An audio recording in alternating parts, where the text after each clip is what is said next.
Welcome everyone. So I've already filmed this month's new moon video. I'm going to add it. You'll see it in a minute. I just want to add a little note at the start of this video that I actually filmed this month's one using my Parashas Light program, which is awesome because you actually get to see where the planets are placed and everything. It's really exciting, but when I filmed it as a draft, so you can hear my family in the background. I was really happy with the way that it turned out. I said everything that I wanted to say, and out of, I don't want to use the word fear, but for lack of a better word, I'm going to use it here, yeah, that I was happy with the way it came out. You can hear my son babbling in the background. And sometimes my husband talking. So I apologize for this month's quality of the video, but all the information that you need is there. Next month, I'll make sure that I'm in a quiet place for filming, but sometimes with time pressure, I'm just really happy that I got all the information out this month. So let me know what you think. Hit the like button, subscribe, hit the bell notification, share it if you find it helpful, because I'd love to share my message with more people. And comment below, let me know how you feel. Let's get started.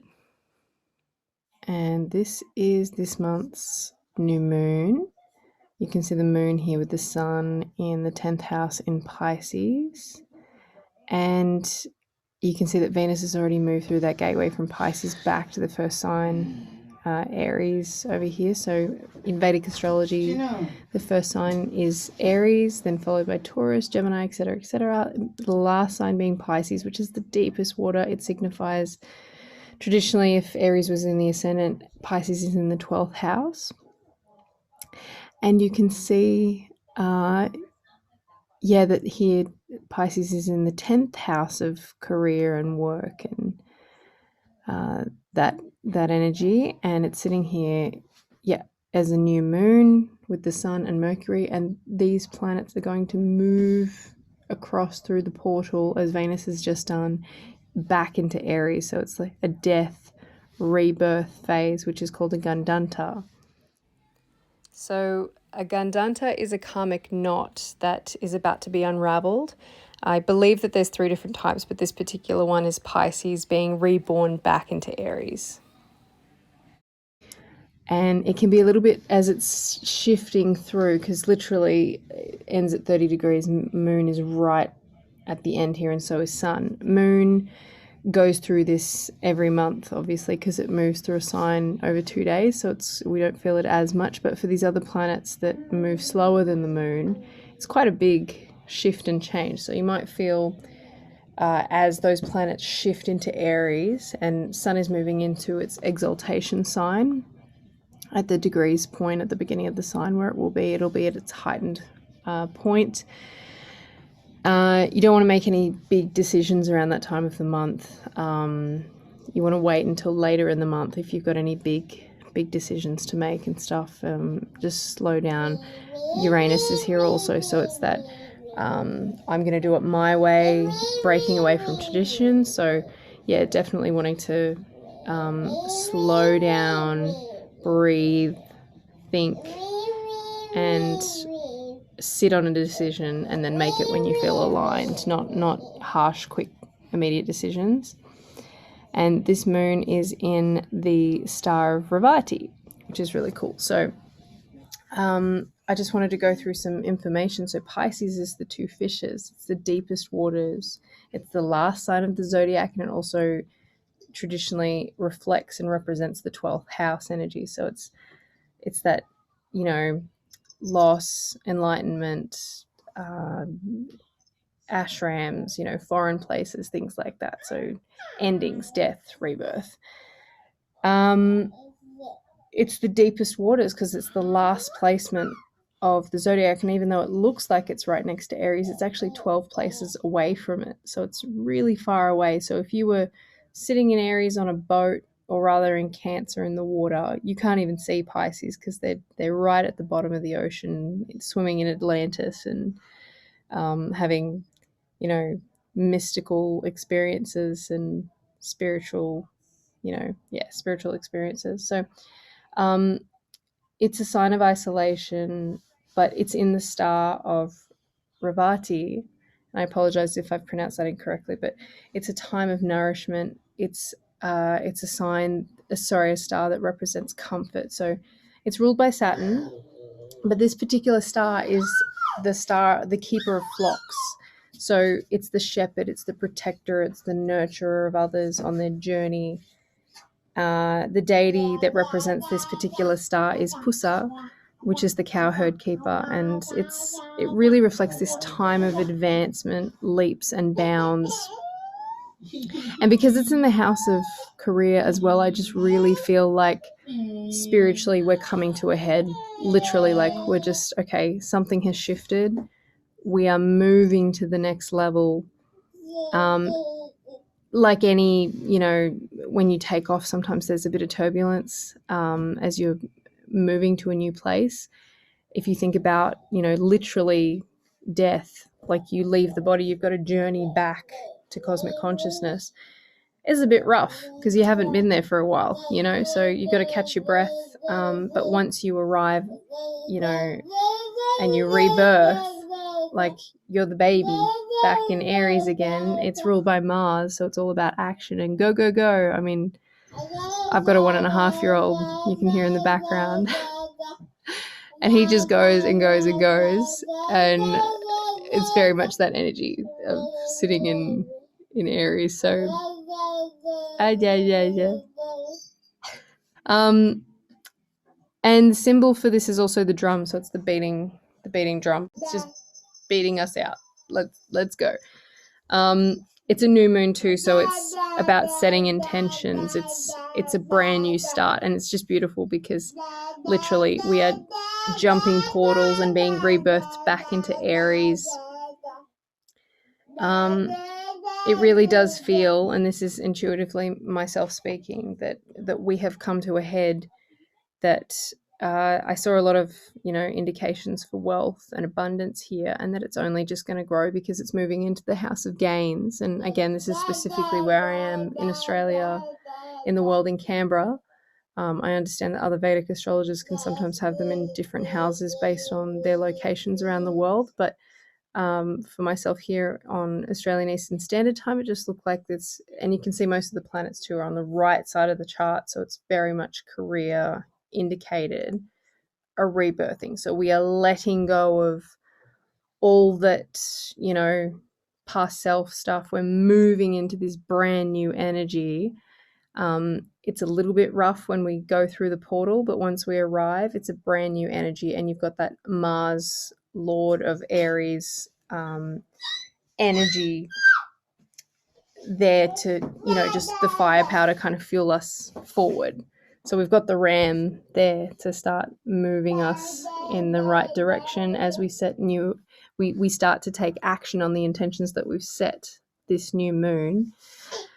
And I see financial gains. I see abundance coming through. I see, whatever it is that you have been setting intentions to shift and change into, you will be reborn into it over this period. As the sun moves in there too, into its exaltation sign in Aries, it's just like, whoa, it's the sun in a fire sign. It's just like boom, boom, like let's go. The moon in Aries, it's very much, if you think about the mind and emotions with firepower, it's just like, come on, let's go, hurry up kind of thing. And Mercury, again, that's intellect, all of them sitting in Aries with Venus as well. You've got creativity there too.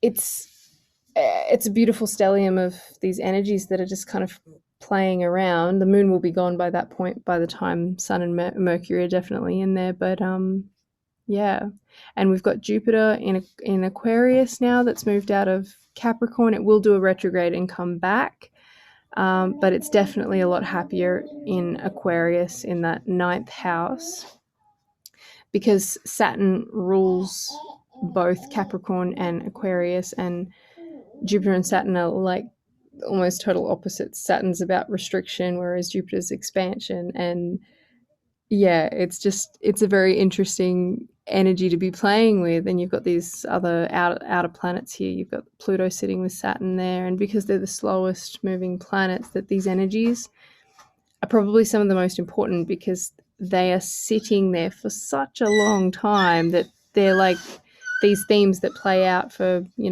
when they talk about, okay, Jupiter transit, Saturn transit, when they change signs, it's a big deal, because the energy is completely shifting, but it's an energy that's going to stay there for quite some time because they don't move very quickly.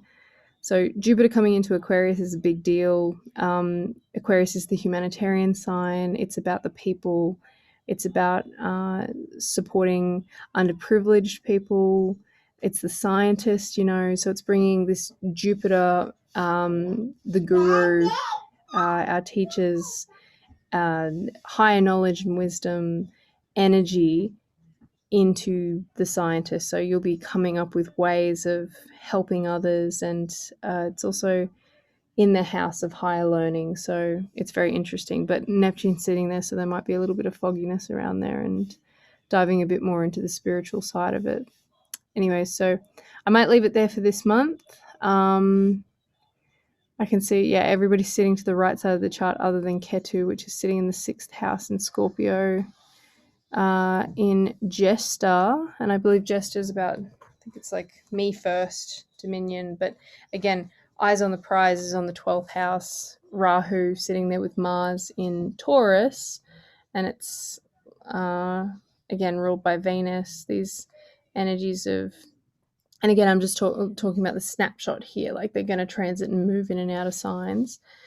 But Rahu's very much focused on, I want to focus on the 12th house energy of spirituality and enlightenment right now. So that's what I see for this month.